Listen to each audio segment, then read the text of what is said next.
Welcome to news అడ్డా. కన్న తండ్రిని రోడ్డుపైన పడేసిన కసాయిలు. మానవ సంబంధాలు రోజు రోజుకి మంట కలిసిపోతున్నాయి.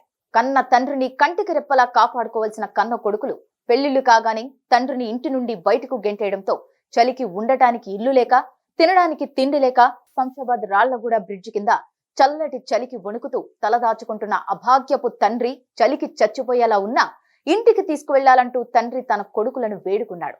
కావలి డప్పు మల్లయ్యకు 2 కొడుకులు, 1 కూతురు ఉన్నారు. 6 నెలల క్రితం రోడ్డు ప్రమాదం కావడంతో మల్లయ్యను ఆదరించవలసిన కన్న కొడుకులు మల్లయ్యను కర్కశంగా ఇంటి నుండి గెంటివేశారు.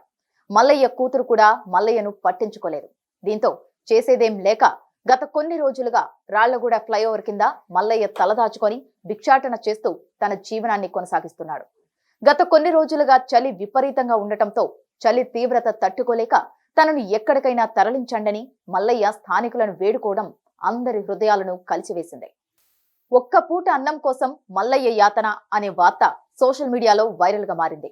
దీంతో ఈ వార్తకు స్పందించిన రాజేంద్రనగర్ జడ్జి ఆంజనేయులు మల్లయ్యను అనాథాశ్రమానికి తరలించాలని సూచించడంతో శంషాబాద్ ఎయిర్పోర్టు పోలీసులు మల్లయ్యను అబ్దుల్లాపూర్ మెట్లోని ఆలేటి ఆశ్రమానికి తరలించారు.